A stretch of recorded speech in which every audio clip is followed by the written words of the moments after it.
Shalom Bapak Ibu Saudara, khususnya untuk orang tua murid yang hari ini bersukacita dan berbangga karena anaknya telah lulus dari jenjang pendidikan K3 ya K3 di Sekolah Dian Harapan Lipo Karawaci ini. Puji Tuhan. Juga untuk anak-anakku yang saya kasih, engkau luar biasa sekali. Kalau Anda orang tua berdekatan dengan anak Anda, boleh dielus-elus dulu kepalanya ya, katakan aku sayang engkau, aku bangga engkau. Kasih tepuk tangan juga buat anak kita ya, karena mereka berhasil melewati jenjang yang ada ini dan mereka siap untuk masuk ke jenjang pendidikan yang lebih tinggi. Untuk seluruh guru, staf daripada Sekolah Dian Harapan, kita juga kasih jempol buat mereka. Wow, mereka luar biasa telah mengasihi, khususnya membimbing anak-anak Anda, memberikan bekal juga ilmu pengetahuan dan juga karakter, sehingga anak-anak kita siap untuk masuk kepada dunia yang baru di sekolah dasar. Bapak Ibu saudara-saudara, hari ini kita akan berbicara sebuah tema yang diberikan kepada saya, In His Path, ya, di dalam jalannya Tuhan. Dan sebelum kita membahas akan hal ini, saya undang kita untuk tundukkan kepala, kita mau berdoa. Kami datang kepada Engkau ya Tuhan, syukur kami panjatkan karena Engkau baik, sangat baik, terlalu baik. Ketika Engkau memberikan kami, anak-anak kami sudah bersukacita Tuhan. Ketika kami melihat anak-anak kami bertumbuh sampai saat ini, kami bersyukur Bapa.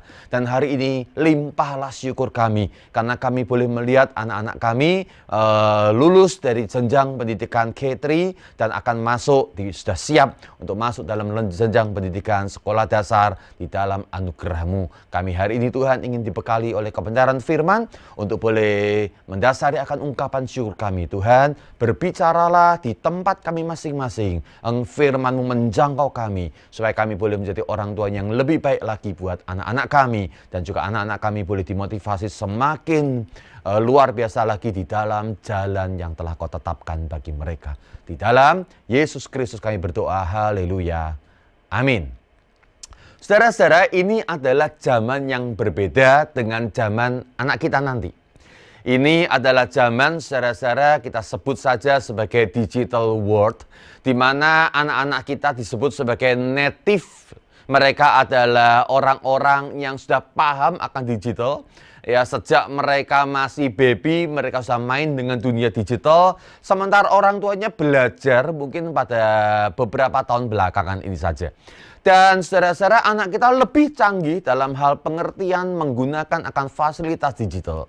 Tapi mereka secara moral, mereka secara tanggung jawab, pilihan-pilihan mereka atas apa yang baik dan apa yang tidak baik, apa yang benar, lebih sulit lagi tentu saja dengan apa yang tidak benar, seringkali saudara-saudara mereka tidak memiliki bekal yang cukup. Maka banyak sekali saya mendapatkan sebuah situasi bagaimana anak-anak kita saudara-saudara tersesat di tengah-tengah belantara dunia digital ini. Saya seorang gembala, saya pendeta David Purnomo, saya perkenalkan diri saat ini, melayani sebagai gembala sudah 20 tahun saudara-saudara lebih, dan saya saudara-saudara juga memiliki sebuah training center khusus untuk masalah parenting dan bagaimana membesarkan akan anak-anak. Dan saya mendapati ada banyak anak-anak hari ini mengalami kesulitan bukan karena otaknya kurang hebat, bukan karena IQ-nya kurang tinggi, bukan karena fasilitasnya kurang banyak, tapi karena mereka terlalu banyak. IQ-nya terlalu tinggi, fasilitasnya terlalu banyak, dunianya terlalu terbuka lebar, sementara bekalnya mereka miliki sangat kurang di dalam membuat pilihan-pilihan atas kehidupannya. Tersesat, saudara-saudara. Mereka mengikuti seperti Anda bayangkan aja, masuk ke hutan, lalu mereka tertarik pada satu hal, tertarik pada hal yang lain, mereka jalan ke sana, jalan ke sini, meninggalkan akan path, meninggalkan akan rute, meninggalkan akan jalan yang seharusnya mereka tempuh karena tertarik mau ke sana, mau ke situ, mau ke sana, dan tiba-tiba mereka tersesat, hilang. Dan kadang-kadang orang yang tersesat hilang ini sulit untuk ditemukan lagi. Anak-anak kita sudah pergi entah kemana, sementara kita terlalu jauh dengan dunia anak. Saudara, anak kita sekarang ada pada sebuah titik krusial yang pertama. Titik krusial yang pertama di dalam istilah psikologi, ya dikenal dengan yang namanya masa truth salter pertama. Masa truth salter pertama adalah masa di mana anak-anak mulai menerima eksistensi dirinya. Kalau anak masih kecil, TK, saudara-saudara, ada banyak pilihan-pilihan dibuatkan oleh orang tua. Anak-anak mau nggak mau, suka nggak suka, harus ikut kemauan orang tua. Tapi nanti lepas SD, lepas TK ini, mereka masuk dunia, di mana mereka menyadari bahwa mereka punya pilihan sendiri. Anda nggak bisa sodorkan sebuah makanan, lalu mereka mengharapkan mereka langsung mau. Mereka punya pilihan, Mas saya boleh nggak minta yang ini atau yang itu? Mereka menyadari mereka punya pilihan, mereka punya kehendak. Dan mulailah muncul benturan-benturan yang pertama antara orang tua dan anak yang cukup tajam. Pak David, saya sudah mengalami benturan sejak 2 tahun yang lalu. Wah, luar biasa anak Anda, saudara-saudara ya.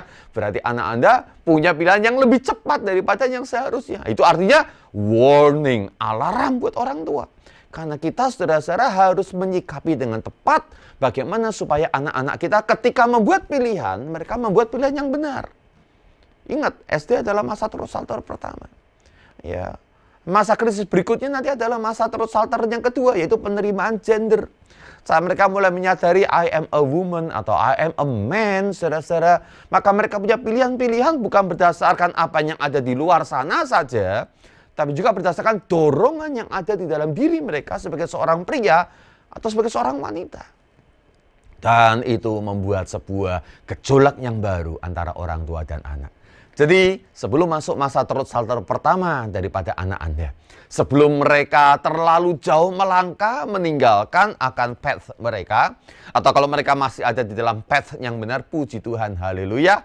Saudara-saudara, hari ini tepatlah kalau kita membicarakan sebuah tema in his path. Lihat saudara-saudara, ini adalah sebuah gambaran bagaimana berubahnya dunia ini. Zaman dulu saudara-saudara, anak pengennya main keluar. Ya mungkin kita waktu itu ya, waktu kita masih kecil, kita pengennya main keluar ke rumah teman. Dan orang tua kita selalu menarik kita, ayo di rumah saja. Zaman sekarang saudara-saudara, anak kita maunya di rumah.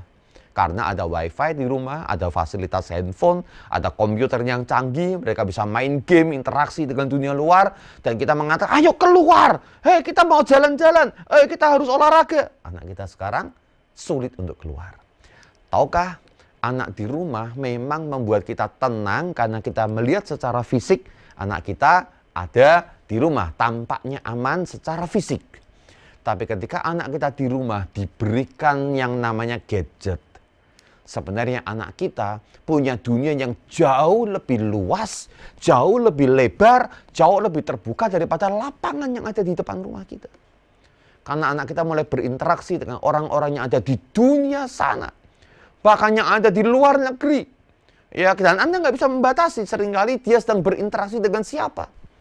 Semakin canggih anak Anda, ya bahasa Inggrisnya bagus, komunikasinya pandai, saudara-saudara, pandai bergaul pula, ya maka melalui koneksi yang mereka miliki, mereka punya kesempatan untuk streaming hal-hal yang di luar Anda ketahui. Mereka membangun koneksi dengan orang-orang yang Anda tidak kenal.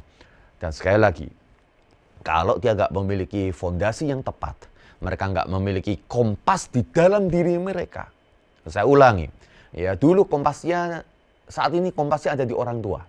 Karena orang tua yang membantu menentukan pilihan. Tapi masuk masa SD, semakin lama, semakin besar Anda mulai menyadari bahwa kompasnya harus ada di dalam diri mereka. Supaya mereka sendiri bisa menentukan apa yang baik, apa yang benar, atau apa yang tidak benar. Secara parenting, ya, saya bayangkan sebagaimana seperti kita sedang naik mobil, saudara-saudara. Kita ini sedang mengarahkan kemana anak kita, saudara-saudara, akan melangkah. Ya, saya kasih judul sana, saudara-saudara, parenting is just like driving Ferrari. Anak Anda itu berharga. Ya, saya yakin nggak ada orang tua mengatakan saya lagi mengarahkan akan truk sampah. Anak Anda bukan truk sampah, saudara-saudara ya. Anak-anakku, engkau adalah Ferrari, mobil yang keren, mobil yang super. Tapi apa artinya mobil yang super kalau berjalan kepada arah yang salah? Apa artinya mobil yang super keren kalau kemudian dikendalikan dengan salah, bahkan akhirnya mempercepat untuk mengalami bahaya, bahkan kecelakaan sekalipun. Jadi saudara-saudara, di tengah-tengah parenting yang kita harus mengarahkan akan anak-anak kita, saya ingin mengajak kita untuk melihat bagian firman Tuhan. Efesus pasal yang kedua ayat yang ke-10 dikatakan demikian.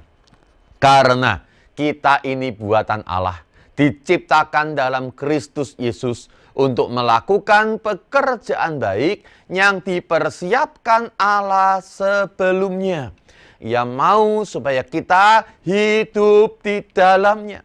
Saudara, ayat ini dengan jelas mengatakan bahwa Allah memiliki sebuah rencana yang dipersiapkan sejak kekal untuk Anda sebagai orang tua, tapi juga untuk anak Anda sebagai anak-anak Allah.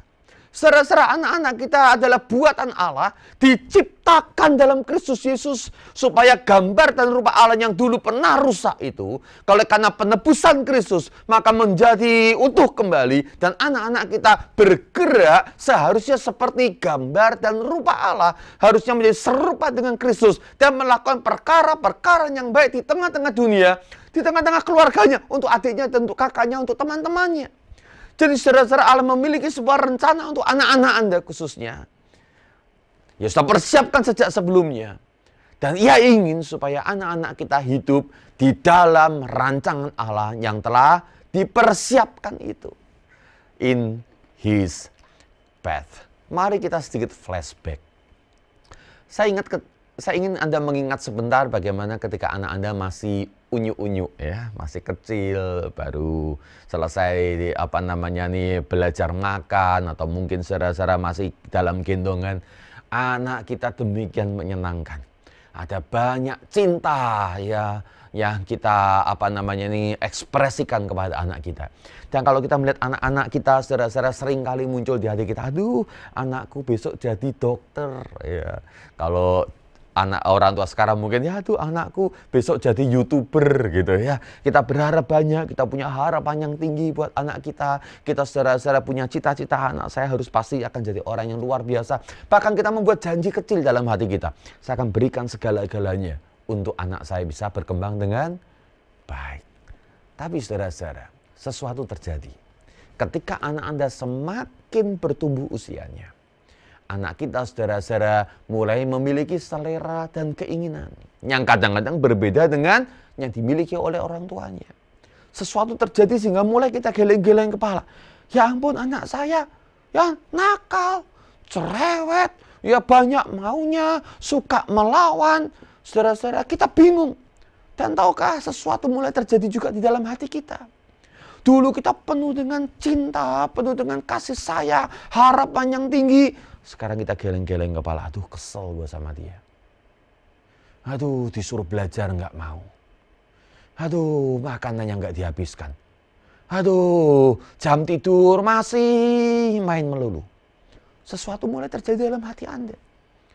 Cinta Anda masih sama, tapi ada sesuatu yang mulai bertumbuh, saudara-saudara, bersamaan dengan cinta Anda itu, sesuatu yang Anda mulai mempertanyakan. Apakah anak saya nanti akan menjadi orang yang seperti yang saya harapkan? Banyak orang tua setelah anaknya masuk pada SD awal, sudah nggak lagi memikirkan tentang cita-cita dan harapan buat anaknya. Dah terserah nanti aja lah gimana. Ya kalau agak sedikit rohani, ya serahkan tanggung jawabnya sama Tuhan berarti ya. Ya udahlah, serahkan Tuhan aja lah gimana. Kita lepas tangan, saudara-saudara. Saudara-saudara, sesuatu terjadi. Sadar atau tidak sadar, kita sebenarnya sedang mulai melepaskan anak kita untuk mempunyai pilihan sendiri, untuk menuruti keinginannya sendiri, dan kalau boleh saya katakan dengan lebih tegas lagi, kita saudara-saudara kehilangan kontrol. Khususnya karena kita menyerahkan pilihan anak kita pada satu perkara yang namanya gadget, saudara-saudara. Gadget itu gembala yang baik buat anak-anak kita, bukan? Ia membaringkan anak kita ketika dia mau tidur. Entahkah dengan musik, entahkah dengan percakapan ringan, entahkah dengan film sampai matanya lelah. Gadget itu kita serahkan ke anak kita untuk menyegarkan jiwanya. Kalau mereka stres, habis marah dengan orang tuanya, berantem dengan kakak adiknya, maka mereka kasih gadget. Dan gadget menjadi hiburan buat dia. Gadget itu menuntun mereka ke tren-tren dunia. Bukan ke jalan yang benar, saudara-saudara. Tapi trennya lagi apa? Wah, mereka ikut. Mereka tidak pernah out of date. Mereka selalu up to date. Karena apa? Karena mereka punya gadget yang menuntun mereka ke tren-tren dunia ini. Sosmedmu dan streaming, itulah yang menghibur anak-anak kita. Ketika mereka punya persoalan, saudara-saudara, melewati lembah kekelaman mereka. Mereka punya sosmed, mereka punya streaming, saudara-saudara, yang memberikan kekuatan melewati lembah kekelamannya. Dan aku tak butuh perhatianmu, hai orang tua, kata anak-anak. Karena aku sudah punya gembala, namanya gadget, saudara-saudara. Wow, sekarang mari kita buka mata kita. Di jalan macam apakah anak kita sekarang sedang melangkah? Kira-kira anak kita nanti mengarah kemana hidupnya? Setelah 5 tahun atau 10 tahun dari sekarang, anak kita akan seberapa jauh dari dunia kita? Ketika mereka berselancar di dunia maya, apakah mereka masih bisa balik ke dunia realita yang seringkali tidak seindah dunia maya, saudara?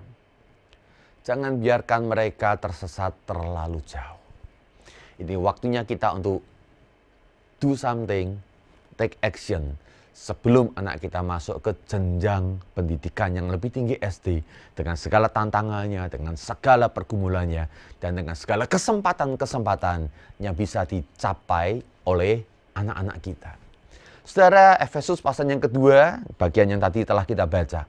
Saya boleh saudara-saudara memberikan sebuah statement penting di sini, yaitu Tuhan melalui Anda sebagai orang tuanya. Tengah adu cepat dan adu kuat dengan dunia. Dalam hal ini adalah teman-teman mereka di sekolah atau di tengah-tengah lingkungan mereka atau gadget dalam menanamkan pengaruh pada anak Anda dalam mengarahkan masa depan anak Anda.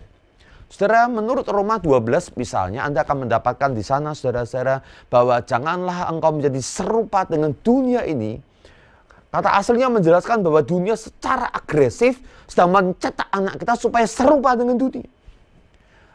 Jangan kita menjadi serupa, termasuk juga jangan biarkan anak kita serupa dengan dunia ini. Tapi biarlah anak kita berubah oleh pembaharan budi supaya bisa mengenal kehendak Allah. Tuhan sedang adu cepat buat anak kita.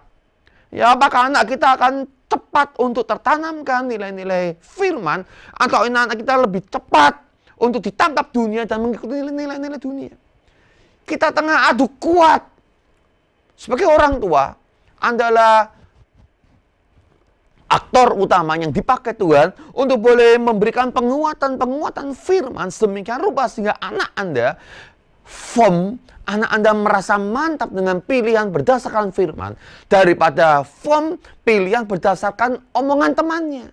Waduh, omongan teman itu saudara-saudara ya sangat mempengaruhi anak Anda.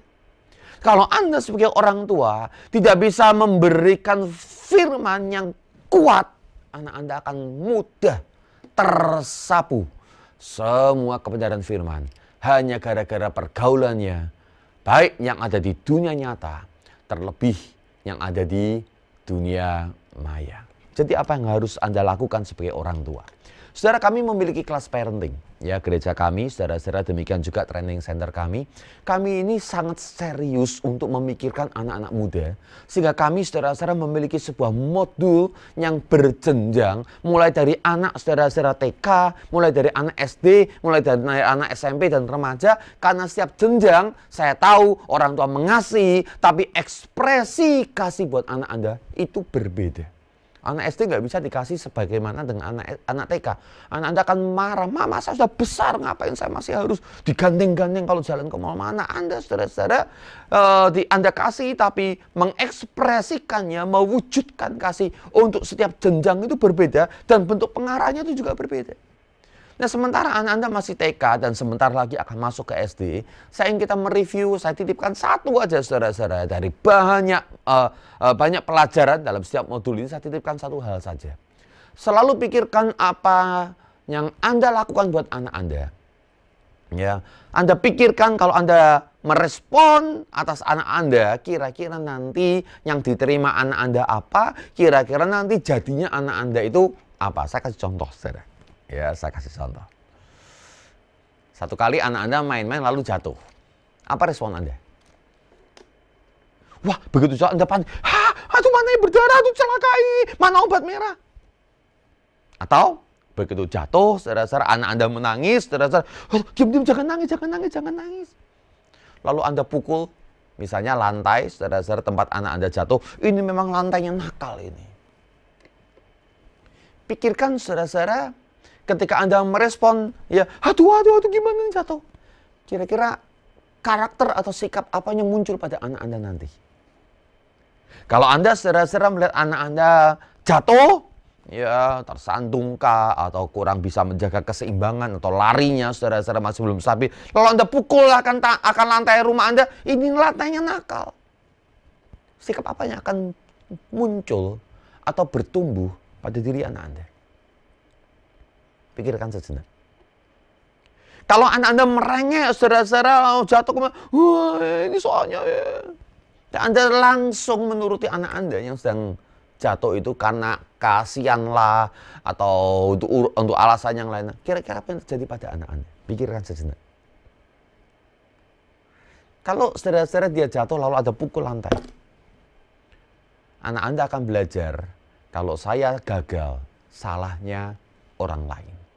Salahnya adalah lantai, salahnya adalah situasi sekitarnya. Mereka nggak akan pernah belajar untuk memperbaiki diri. Kalau gagal, yang harus dilakukan adalah dilihat jatuhnya kenapa. Kalau emang lari terlalu cepat karena terlalu gembira, ya bilang, nak besok larinya agak lebih pelan-pelan dikit. Kalau jatuh karena naik sepeda, saudara-saudara, dan karena dia memang belum bisa kuasai, saudara-saudara, besok jalannya lebih kencang sedikit supaya stabil, atau lebih lambat sedikit supaya lebih bisa dikendalikan. Saudara, Anda harus menyadari apa yang Anda katakan menjadi respon daripada situasi anak Anda akan tertanam. Dan apa yang tertanam itu kadang-kadang sulit untuk cabut keluar. Maka Anda selalu pikirkan respon apa yang tepat untuk boleh memberikan tanggapan terhadap situasi anak Anda berdasarkan firman Tuhan. Kalau Anda jatuh sedikit langsung merengek, apa yang terjadi buat anak Anda?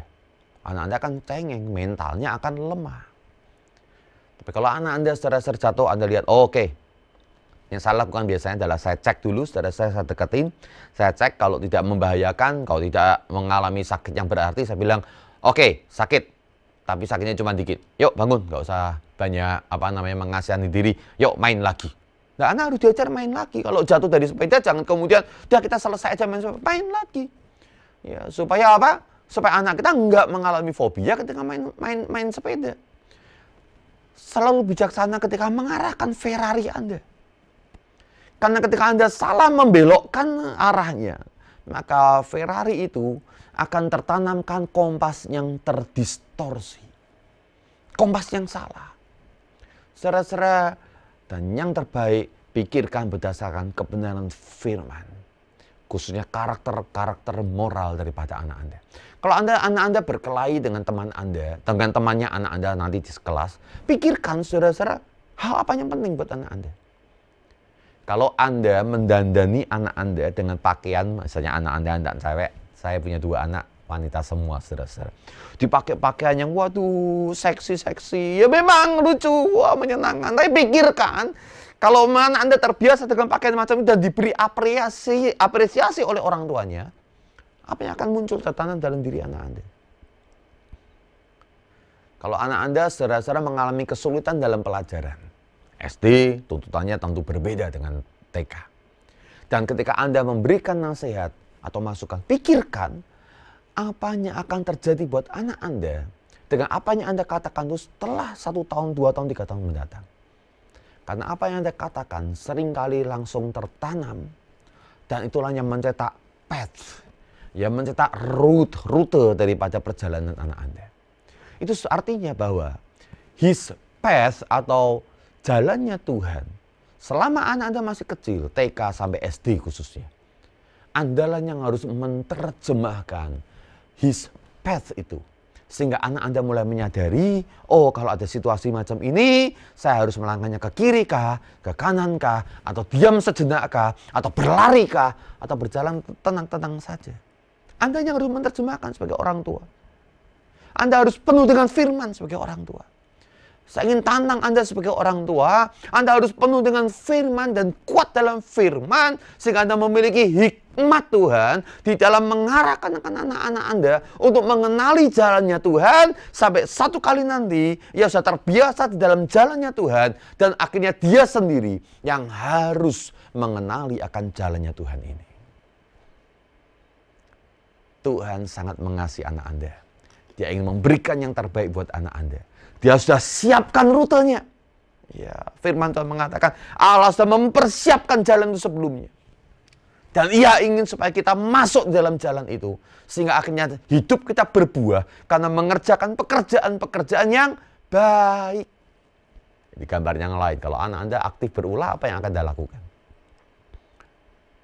Pikirkan, saudara-saudara. Anda akan marah, Anda akan memuji, Anda akan menasihati, Anda akan memfasilitasi. Pikirkan. Jawabannya ada di nomor telepon di bawah ini. Oh, enggak ada, saudara-saudara ya. Anda pikirkan dalam hikmat Tuhan, bergumul dengan Tuhan, untuk boleh mengenali His path.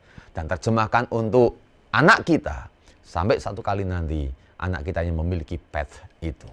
Saudara, ini satu bagian yang penting di dalam parenting, saudara-saudara, kurva pergeseran peran. Ketika anak kita masih belum SD, saudara-saudara, maka otoritas mutlak itu pada orang tua yang mengarahkan, orang tua yang membimbing jalan yang harus dilakukan. Maka poin utamanya dalam ekspresi kasih kita kepada anak adalah membangun trust bonding. Kalau anak Anda, saudara-saudara, sudah masuk SD, paling penting adalah transfer value. Anda harus mentransferkan tentang kebenaran-kebenaran firman. Anda harus transfer cepat-cepat sebelum umur 12 tahun, sebelum lulus SD, saudara-saudara. Anak Anda harus mengenali akan His path sendiri. Bukan Anda lagi, saudara-saudara. Ya, betapa menyedihkannya kalau orang tua setelah anaknya SMP, saudara, masih bersih tegang dengan anaknya ribut. Anak Anda punya kemampuan lebih besar untuk melawan Anda sekarang. Sementara Anda belum memasukkan God's path itu ke dalam diri anak Anda. Wah, tentu pertentangannya akan besar dan kadang-kadang sangat tajam. Melukai perasaan kita juga melukai akan perasaan anak kita. Jadi tugas Anda masa SD ini adalah transfer nilai. Mentransfer nilai-nilai firman. Ya, modul untuk untuk TK itu kalau kami buat, saudara-saudara, cuma sekitar 5 sesi. Tapi yang untuk modul SD sampai 12 sesi. Mengapa? Karena transfer value ini membutuhkan energi, perhatian yang luar biasa, sementara Anda mengendalikan akan Ferrari itu. Ya, dan setelah 12, kalau Anda oke, Anda bahkan boleh berikan kesempatan dia belajar dari orang-orang lain yang hebat, supaya anak kita lebih hebat daripada kita sebagai orang tuanya. Dan yang dilakukan adalah coaching. Ya, kami punya modul khusus untuk orang tua yang memiliki anak remaja, bagaimana melakukan coach kepada anak-anak remaja kita dengan cara yang efektif, membuat anak-anak kita enjoy dengan orang tuanya, sementara kita sedang mengarahkan tanpa mendikte. Saudara, saya ingin tutup dengan bagian ini. Anda pasti mengenal Daniel bersama dengan 3 rekannya, Sadrak, Mesak, dan Abednego. 4 anak ini dicabut dari kehidupan masa kecilnya sementara mereka belum akil balik. Mereka dibawa ke Babel dan mulai dicekokin, mulai ditanamkan, mulai diindoktrinasi dengan value-value orang-orang yang tidak kenal Tuhan, value-value yang bahkan melanggar firman, bahkan menentang iman mereka. Masih kecil. Tapi yang dahsyat adalah iman yang ditanamkan orang tuanya kepada 4 orang ini demikian kokohnya. Sehingga ketika mereka mungkin umur 12 tahun, saudara-saudara, mereka ketika masuk ke Babel ini ya. Sehingga ketika mereka umur 12 tahun itu, saudara-saudara, mereka sudah punya God's path di dalam diri mereka. Sehingga walaupun tanpa orang tua, maka Daniel bersama 3 orang temannya ini masih demikian kokoh dan kuat terhadap firman. Karena His path bukan dari orang tua lagi. Transfer nilai berjalan dengan baik, sehingga anak ini siap untuk bertumbuh menjadi anak yang dahsyat dan luar biasa untuk kerajaan Tuhan. Haleluya. Saya ingin kita tundukkan kepala, saudara-saudara, dengan penuh ucapan syukur. Dan kau boleh rangkul akan anakmu yang hari ini membanggakan kita. Dan katakan dalam hatimu, I love you son, I love you daughter, saya sayang sama kamu. Dan saudara-saudara, berjanjilah pada dirimu di hadapan Tuhan untuk boleh mengarahkan anak Anda melewati rimba gadget ini dengan tenang, nyaman, tapi juga mantap dan pasti untuk mencapai masa depan yang terindah bagi anak-anak kita. Mari kita berdoa. Kami mengasihi anak kami Tuhan, sangat mengasihi mereka. Dan kami yakin Engkau lebih mengasihi akan anak kami, lebih besar kasih-Mu bahkan terhadap anak kami daripada kami sebagai orang tua. Engkau sudah mempersiapkan jalan yang terbaik buat anak kami, supaya mereka suatu ketika hidupnya berbuah untuk pekerjaan-pekerjaan baik yang telah Engkau persiapkan sebelumnya. Maka tolong kami sebagai orang tua ini ya Tuhan, yang kadang-kadang terlalu bodoh sementara sok pandai, terlalu angkuh untuk mendengar firman karena merasa mengerti segala-galanya. Kami Tuhan Yesus belajar lagi dari kebenaran firman untuk mendapatkan prinsip-prinsip yang terpenting di dalam kami bisa mengarahkan anak-anak kami di dalam jalan-Mu ya Tuhan, di dalam kehendak-Mu ya Bapa, yang telah Kau siapkan buat anak kita, supaya anak kami suatu ketika menjadi anak yang berguna bagi masyarakat, melakukan pekerjaan yang baik dimanapun Engkau tempatkan mereka, dan membanggakan kami sebagai orang tua. Aku memberkati anak-anak kami. Hamba-Mu memberkati juga untuk anak-anak kami ini Tuhan Yesus, biar kiranya mereka bertumbuh menjadi generasi ilahi yang sungguh-sungguh mengasihi Tuhan, dan generasi yang perkasa di bumi. Dalam arti mereka orang yang berhasil, berprestasi, dan berguna buat dunia ini, memuliakan Engkau ya Bapa. Di doa kami, di dalam nama Tuhan Yesus, kami memohon. Haleluya. Amin.